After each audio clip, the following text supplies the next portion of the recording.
Bezrat Hashem, we're dedicating the shiur, the benefit of the soul of the righteous woman, Chana Pashe Bat the Rebbe Shlita Biale Rebbe. So, Rabbeinu in Torah 45 Mem Hey is telling us, זה בחינות 50 פעמים יציאת מצרים שנזכר בתורה. The 50 aspects, 50 kinds of lights are equal to the 50 times that the redemption of Am Yisrael from Egypt been mentioned in the Torah Kedosha. כי על ידי בחינות יובל יצאו מגלות מצרים. Because by those aspects of that 50th year, the year of redemption, that everyone been set free, that קראתי לכם דרור been said on that everyone are coming out free from their exile. So, by those aspects, they went out from their narrow places, from all kinds of exile. בעיקר גלות מצרים, שהיה דיבור בגלות. And the main part of the exile, main way of being exiled in Egypt was that the power of speech was in the exile, that people couldn't talk to Hashem. People wasn't able to pray and to talk to Hashem Yitbarach over there in Egypt. Like a friend of mine told me, he went to visit some family in New York. He said, I went to shul to daven mincha. He said, I could not open my mouth over there. I was holding the siddur and I wasn't able to open my mouth and to pray. It's just something in the air. It's maybe the cloud is strong over there. The Wi-Fi is too strong over there. You just can't talk. And when he went out from Egypt, so then it's written that he was Moshe Rabbeinu when he went out of Egypt, so then he opened his mouth, he started to talk. And this is why Moshe's mouth was heavy, it was hard for him to talk. By the redemption, the aspect of mouth been revealed, been existed. נמצא שעל ידי 50 שערי בינה, by 50 gates of בינה, נתהווה פה, they found the mouth. וזה בחינת מי שם פה לאדם, who put the mouth to the person, me, who, the word who is that one that gave a mouth? Numeral value of the word who, that is me in Hebrew, in Lashon HaKodesh is 50. Me, mem is 40, and 10, yud is 10. So 50 gives the mouth to the person. Mi daika. נמצא שעל ידי מחאת כף. So by clapping the hands, 5 אצבעות ימין ב5 שביד שמאל. 5 fingers in the right hand to the 5 fingers in the left. ב5 שביד שמאל and the 5 of the left ב5 שביד ימין to the 5 that in the right hand. נתהווה בחינת מי. By those 25 joining the other 25 on the left side, by that you have the aspect of me. Who? שעל ידה נתהווה פן. By that, while the person is asking who, means that he's looking for Hashem Yitbarach, and on himself he's asking who am I? So then you got the mouth. When you are asking who is the one that is making all of those situations in my life, who is doing all of those things, even the mistakes, who is making all of those mistakes? Who is the one that makes all of those mistakes? Who is that one that makes all of the mistakes? When we're asking who is that one, so then we're revealing that we're open for discussion, we're open to learn. When you know, no, I did it, no, I decided, no, that's my choice, no, that's my... When you're still bringing yourself and you don't investigate and you don't ask, so you don't open yourself, don't open up yourself to the presence of Hashem Yitbarach. Only when you really ask, Ayeh, where is he? Ayeh mekom kvodo la'aritzo. Where is he that I'm going to admire him, that I'm going to worship him? Where is he? To say where is he, it's a question. It doesn't have to be a question of a believer. It can be a question of a person that is doubting. Ayeh, where is his place? Ayeh mekom kvodo la'aritzo. Where is his place to honor him? Where? Where have you been in the Holocaust? Where have you been in my divorce? Where have you been in when my bank robbed? Where have you been when I... It's the same question. Where is Hashem? Where is Hashem? Even when Moshe Rabbeinu went and when Pharaoh said to Moshe Rabbeinu, who is Hashem that I'm going to listen to him? Moshe Rabbeinu went and rebuked him. He slapped him in his face. ואת אשר יאהב Hashem יוכיח. So, if you've been rebuked, so it means that Hashem Yitbarach loved him. If Moshe Rabbeinu went and slapped Pharaoh and rebuked him, so it means that he was educated him. Okay, in a hard way. He slapped him in his face. But still it was a way of showing caring and love to Pharaoh. So you see that even that Pharaoh asked, who is Hashem that I'm going to listen to him? In a certain way, he was asking. He was open for a discussion. He asked. Okay, he was supposed to be slapped on that. Great, he been.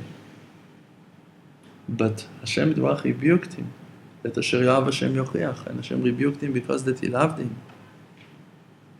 Like that it's written, Mi sam pe l'adam. Who is giving the mouth to the person?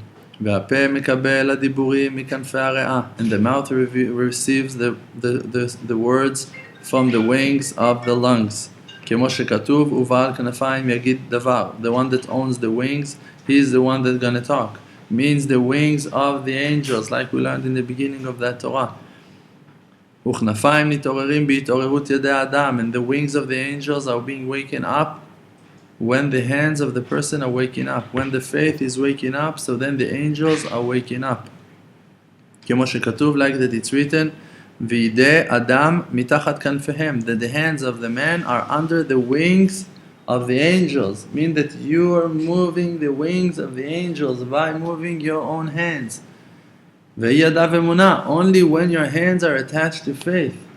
Maybe if your hands are busy, occupied in kfirot, so in foreign thoughts, in bad thoughts against Hashem's will, so also you wake up, but you don't wake up angels. You wake up demons, you wake up ghosts, you wake up dark forces to move and to make bad things in the world.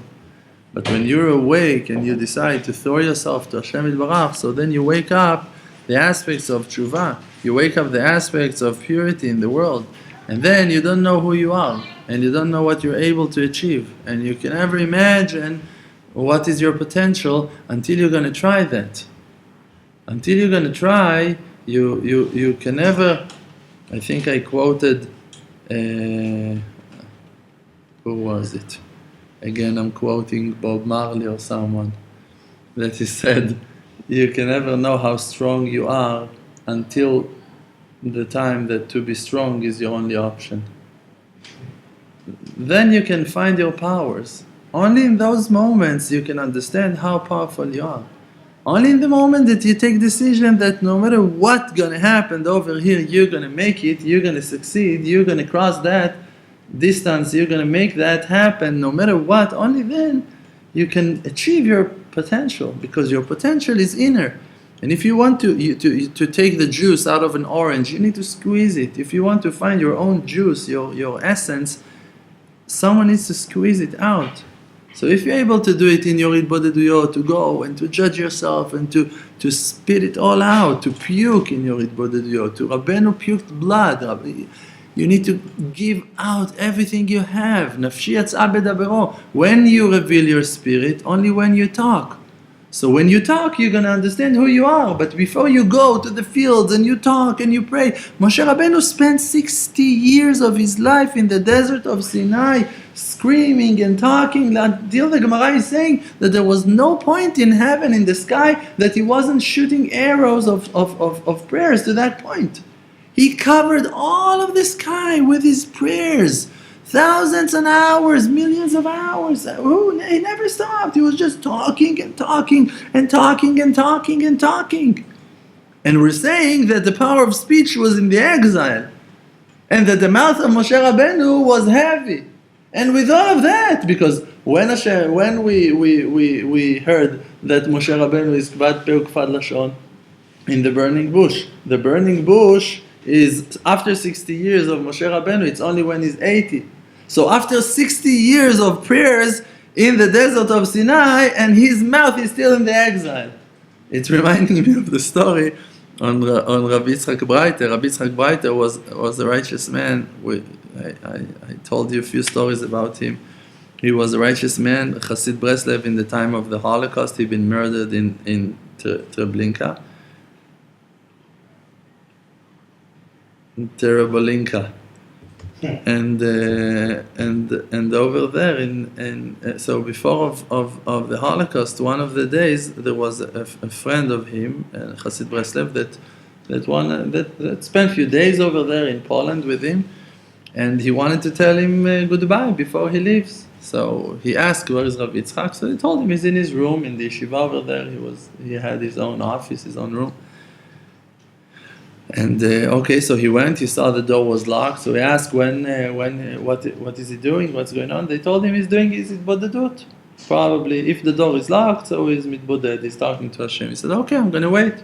Chassid Breslev doing 1 hour Hitbodedut. He said, maximum an hour. And he wait 1 hour, 2 hours, 3 hours, 4 hours. He said, what's going on? He said he's in his Hitbodedut. After 6 hours, it's written in the book on Rabbi Yitzchak Breiter. After 6 hours, he went out from his room. So that Avrech looked at him, that righteous friend looked at him and told him, what happened? My yomi yomayim. What's different today that you made 6 hours Hitbodedut than yesterday? So Rabbi Yitzchak looked at him and told him, today I almost came to that point that I was able to express myself to Hashem Yitbarach. 6 hours it took him to come to that moment that he was almost there to talk to Hashem. He was talking, trust me, it wasn't like that. Hashem, please. No, he was talking, he was a lion. They called him Arisha B'Chavura, the lion, their gang. He was a lion, he was Rabbi Yitzchak Breiter, he was a fire, a flaming fire.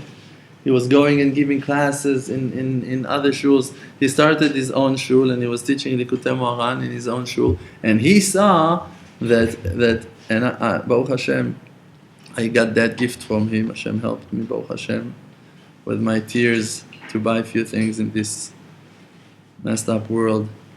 And Baruch Hashem. So,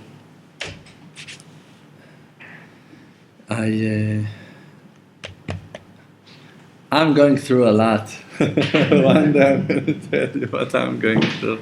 So, Baruch Hashem, Rabbi Yitzchak Breiter had that power that every person that he was talking to, so he was giving him irur teshuva. That person would do teshuva. From every conversation, every word that they spoke, it was just every person would do teshuva. So Rabbi Yitzchak Breiter said to himself, how can it be that I'm sitting here in the Beit Midrash, why am I doing it? And a few people are coming every day, 20, 30, 50, 100 people are coming, great. Why that I won't go out and start talking outside? If I have that ability, that everyone that is talking to me is doing teshuva, I can't keep my light inside, I have to go. So he started to go and to give classes in other Batei Midrashot over there, in other shuls, and every place that he was going and giving shiur over there, after a while it became to be a Breslev shul. And he changed shuls, complete shuls, to be Breslev shuls, and he was fire. So you see that Hitbodedut is something that you reveal yourself and you find yourself, you understand who you are only after you throw yourself into the water. When you want to say, okay, I want to do teshuva, when one of my friends once came to me and was crying and telling me, I'm suffering, I'm going through this, I'm going through that, and I told him, it's only because your prayer has been answered already. This is why you're suffering. You asked Hashem, please, that I'm going to have faith. You asked Hashem, please Hashem, that I'm going to have confidence. You asked Hashem, please Hashem, that I'm going to trust only on you. Please Hashem, that I won't count on other people. Now, you ask all of those things, so now Hashem is putting you in that situation. So just trust Him. You asked for those situations. When you said, Hashem, I want to believe in you. Okay, great. Where you mean you want faith, right? Great, faith. Where is faith? The faith is in the night. In the nights. Ve'emunatcha balelot. Okay, so when you said, I want to be a believer, in that moment, you bought the ticket to the darkness. That's what you just now bought. A ticket into the nights. Because you said, I want faith. Great. Faith is not here. Faith is in the nights. Where is faith? Ve'emunatcha balelot is in the nights. Great. Today, when there is a sun, you don't need the moon. The moon is the faith. In the day, you don't need the moon. Who cares about the moon in the day? You have the sun. You can use the sun. You don't need the moon. But when you have night, so then you need the moon. So if you want to learn about the moon, So you need to go into the night. You cannot put your telescope in the day and look at the moon. You're not going to see anything in the day. Because the light of the sun going to block your ability to see, to learn about the moon. So if your interest is to learn Torah, is to connect yourself to knowledge, to Ladat Torah, to the Da'at, to the wisdom, great. So the Chokhmah is the sun. So go. But if you want to believe in Hashem Yitbarach, if you want to count, what it means to count? To count means not to have something, and to count on Hashem that He will give it. So you cannot call your lawyer and to count on Hashem. You cannot call your doctor and to count on Hashem. You cannot ask for things from people and to say, I'm counting on Hashem. You're lying. And Dover Shkarim lo yikon leneged enai. And a liar person cannot stand in front of Hashem Yitbarach. So don't lie. Say, I don't want to count on Hashem. I rather to count on my pension. I rather to count on my powers. I say the truth. You know, money is attaching itself to money. Rich people are usually hanging out with rich people. Sports athletes are usually things that are like, you want to buy soda, you're going to go to the grocery store, you're going to find it between the rest of the kinds of the liquids, of the drinks. You want to buy a certain fruit or a vegetable, you're going to find it in that section. Things are together. You want a book, you're going to go to the bookcase. You're not going to look for a book in the refrigerator. Food is over there. So if you want the truth, so you're going to find it. But if you don't want to find the truth, you're never going to find it. So people that are not really there for the truth, they can be religious, they can be Hasidic, they can be whatever. They can call themselves in every title. But they will not going to have the truth because they're not really seeking for the truth.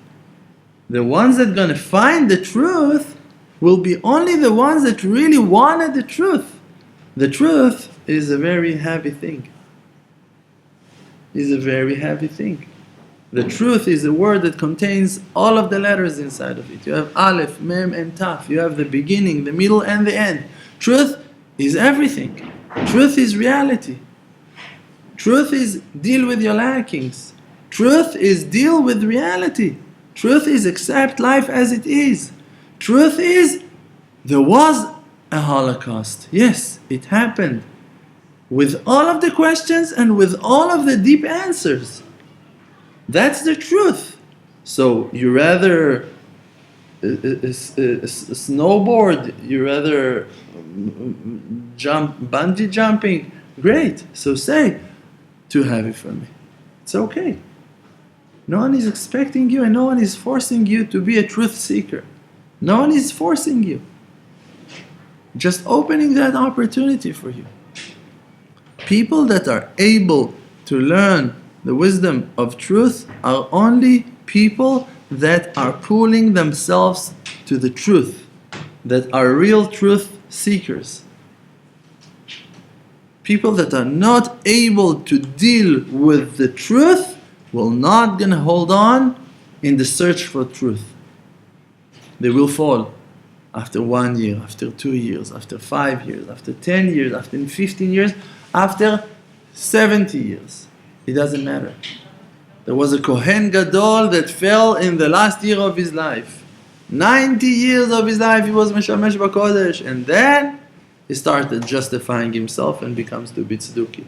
No, he started to be right. When you're justifying yourself and you have excuses and you have answers, you're lying. Admit. And I'm not inviting no one to that journey. I'm not expecting no one to hold on in that journey. I know that I'm ready to go all the way. That's what I know for sure. I couldn't care less what the answer is going to be. I'm not here for the success after hearing the right answer. I'm not here for the pleasure, for the satisfaction from hearing the right answer. I'm not here for that. I really started my teshuva process because I couldn't stand the fact that I was lying to myself all of my life, all of my youth. I hated myself to being a liar. I hated the fact that I was lying to myself. I hated that I'm doing things when I don't want to do, when I'm going and clubbing and dancing and drinking and chatting and talking and driving and doing things and wearing things that it wasn't me.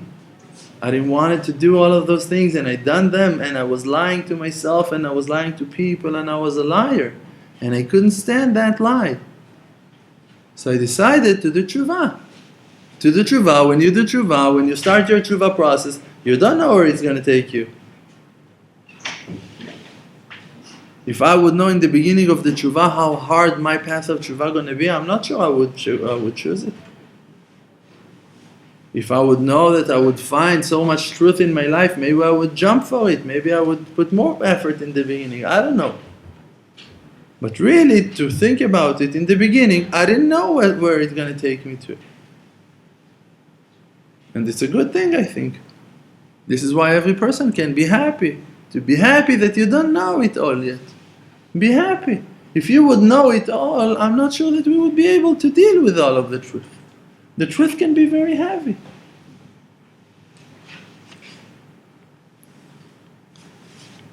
Yesterday, I told you in the end of the shiur, we were talking about what's going to happen to those important rabbis, the righteous people, when they're going to realize that they are not Mashiach and the real Mashiach will come. So I told you they're going to lose their kippot, no doubt. They're going to struggle big time. They're going to have a huge machloket on that righteous man that's been chosen to be Mashiach. And today I want to tell you that I'm sure that it's going to happen, for sure. From what that I know, Hashem Yitbarach, Hashem for sure going to do it to them. For sure. For sure. There is no other way that Hashem not going to make a joke of all of those righteous people. There's no way. There is no way. For sure, Mashiach will come from the sewer. Mashiach is going to be someone that no one will be able to stand him, to accept him. For sure, it has to be just like that. Like David HaMelech. Shaul HaMelech was standing, he had a line, how many children Yishai had? 12 children he had? 12 children. And Shaul said, and Shmuel HaNavi. And Shmuel HaNavi is looking and saying, oh, that's for sure, he's Mashiach. Wrong. Second. That's Mashiach. For sure, he had no doubt. The children of Yishai, they were all tall and beautiful and strong. What? King David? What am I saying? Mashiach. David HaMelech. Oh yeah, we're talking English. Yeah, it's in English. It's a King David. The hotel.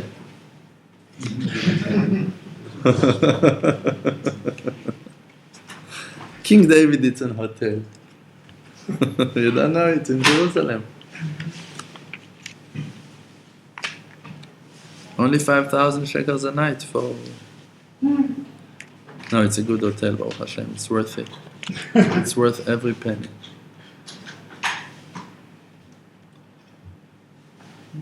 Shmuel HaNavi, that he was a prophet, that he was huge, and he couldn't recognize the beauty of the real Mashiach.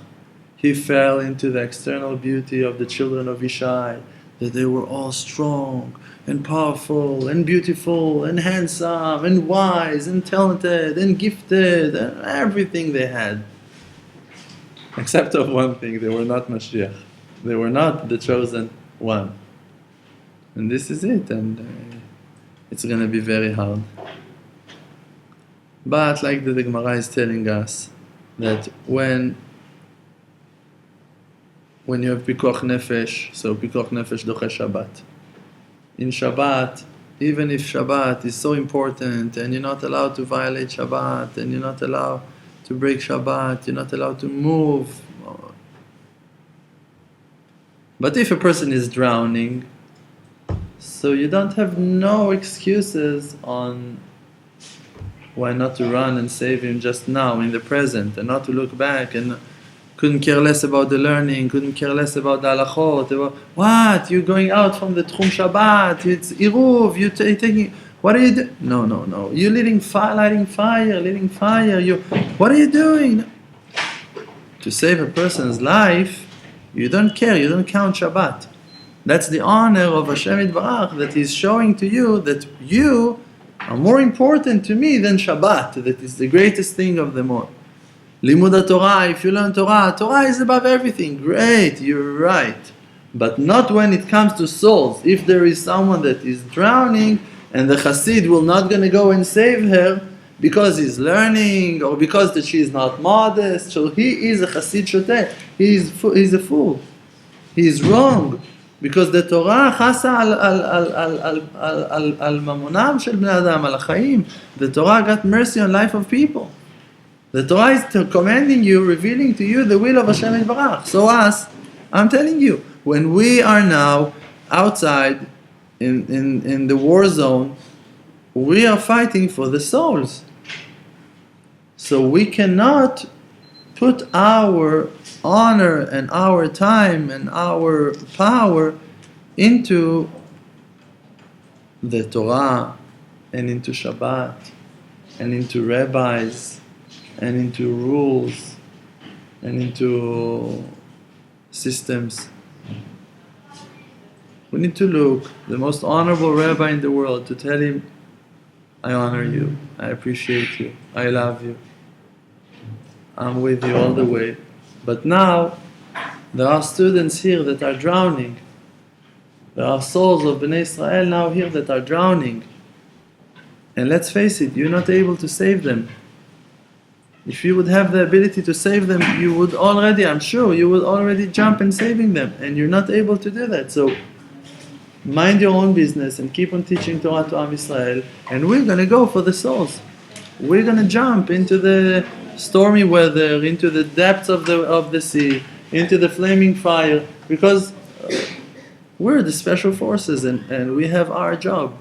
When you're a special forces, you don't look on the police in the intersections if it's allowed, there is a green light, a red. You don't look at all of the signs now. When you're special forces, yes, when you're undercover, when you work for Hashem, you don't look at signs, you don't look at the police, you work for someone higher than all of the rule system of common people.